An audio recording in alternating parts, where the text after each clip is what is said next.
श्री परमात्मने नमः। श्रीमन्महागणाधिपतये नमः। कस्तूरी तिलकं ललाटपटले वक्षस्थले कौस्तुभं नासाग्रे वरमौक्तिकं करतले वेणुकरे कङ्कणं सर्वाङ्गे हरिचन्दनं सुललितं कण्ठे च मोक्तावली गोपस्त्री परिवेष्टितो विजयते गोपालचूडामणि फुल्लेन्दीवरकान्तिमिन्दुवदनं बर्हावतं सप्रियं श्रीवत्साङ्कमुदारकौस्तुभधरं पीताम्बरं सुन्दरं गोपीनां नयनोत्पलार्चिततनुं गोगोपसंहावृतं गोविन्दं कलवेणुवादनपरं दिव्यांगभूषं भजे। जय सिया राम, जय श्री कृष्ण। समस्त भागवत प्रेमी जनों के चरणों में मेरा बारंबार वंदन प्रणाम।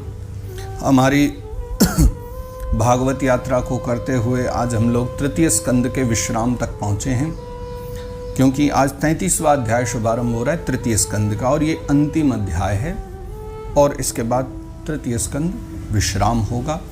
और हमारा भी इन अध्याय के साथ भागवत यात्रा का 1 वर्ष जो है वो पूर्णता की ओर होने जा रहा है। तो आइए पहले इस अध्याय का श्रवण करें, समझें कि इस अध्याय में क्या विशेष कथा है, क्या पावन चरित्र है, और उसके पश्चात जो है फिर हम लोग आगे बढ़ करके कुछ और अन्य बातों के विषय में जानेंगे। श्री परमात्मने नमः। श्रीमन्महागणाधिपतये नमः। अथ तृतीय स्कंध त्रयस्त्रिंशोऽध्यायः।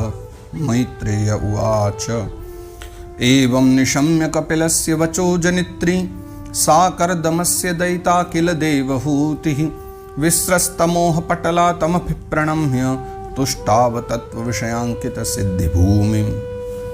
मैत्रेय मुनि अब कहते हैं, देवहूति माता ने भगवान कपिल के द्वारा उपदेश ग्रहण किया और उन उपदेशों के द्वारा मोक्ष पद की और उनका जो भाव है वो प्रकट हुआ।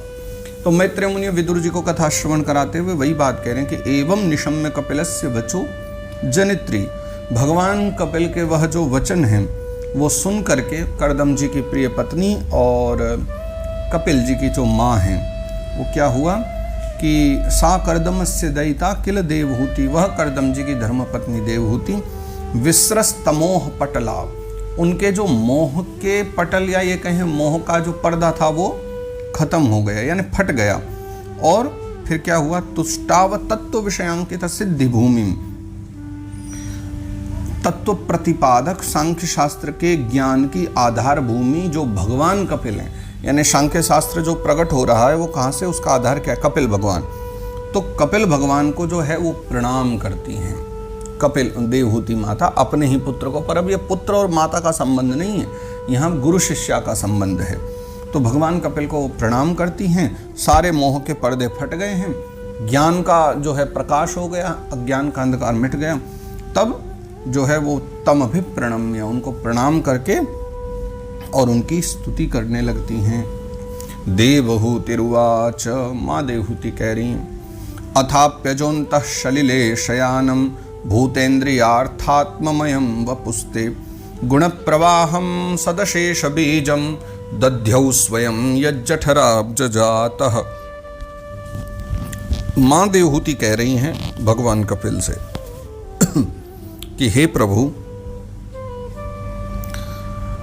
अथाप्यजोन्तः सलिले शयानम, यानी सबसे पहली बात तो है कि जो ब्रह्मा जी की अगर बात करो वो आपकी नाभि कमल से प्रकट हुए हैं, क्योंकि आप साक्षात नारायण हैं ना। और उन्होंने ही क्या किया है, भूतेन्द्रियार्थात्ममयम वपुस्ते, और प्रलयकालीन जल में शयन करने वाले आपके जो पंचभूत इंद्रिय शब्दादि विषय मनोमय विग्रह और जो सत्वादि गुणों के प्रवाह से युक्त सत्स्वरूप हैं, कार्य कारण दोनों का जो बीज है, आपने जो है उन्होंने आपका ही ध्यान ही किया था। यानी जो भी सृष्टि में है, जो ब्रह्मा जी बना रहे हों, वो सब कुछ भी आप ही के द्वारा है। तो उन्होंने आप ही का ध्यान किया था। स एव विश्वस्य भवान विधत्ते गुण प्रवाहेण विभक्त वीर्यः सर्गाद्यनीहो वितथाभिसंधि रात्मेश्वरो तर्क्य सहस्र शक्ति। आप निष्क्रिय हैं, सत्य संकल्प, संपूर्ण जीवों के मालिक प्रभु और सहस्रों अचिंत्य शक्तियों से संपन्न है। मतलब अचिंत्य मतलब यहाँ ये हो गया कि जिनके विषय में हम चर्चा भी नहीं कर सकते, यानी जिनके विषय में हमें ज्ञान ही नहीं। देखो किसी की महिमा गाई जाए ना तो ऐसे ही गाई जाती। हमारे परम पूज्य गुरु जी थे मथुरा के ही, जो बहुत गजब के संगीत के मूर्धन्य विद्वान, और हम रमन रेती में जब रहते थे तो गुरु जी से संगीत की शिक्षा लिया करते थे। तो हम लोग तो उस समय ये हारमोनियम तबला भी कोई इतना विशेष नहीं समझ पाते थे, थोड़ा बहुत सीखते थे, आयु भी कम थी, हाँ, पर गायन वादन थोड़ा थोड़ा सीखा करते थे। तब उस समय हम गुरुजी की महिमा ऐसे ही गाया करते थे कि भाई हमारे गुरुजी को इतने साजबाज आते हैं जिनके हमको नाम भी नहीं पता।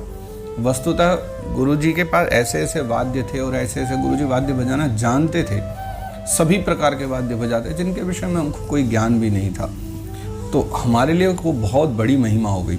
तो माँ देवहूति कहती हैं कि भगवान आप सहस्रों अचिंत्य शक्तियों से संपन्न हैं, जिनका हम चिंतन नहीं कर सकते, जिन शक्तियों के विषय में हम जानते ही नहीं, वो सारी शक्तियां भी आप में समाहित हैं, वो आप में ही भरी हुई हैं। इसलिए वो कहती हैं अपनी शक्ति को गुण प्रवाह रूप से ब्रह्मादि अनंत मूर्तियों में विभक्त करके उनके द्वारा आप स्वयं विश्व की रचना आदि करते हैं।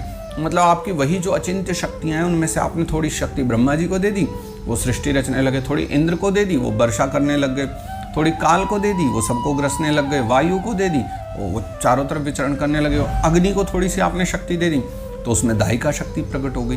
तो मतलब आपने ही अपनी शक्तियों को सब में बांट करके सबको थोड़ा थोड़ी शक्ति दे करके एक एक कार्य निर्धारित किया, लेकिन मूल तत्व से तो उन सब में आप ही की शक्ति, मतलब आप ही बैठे हो।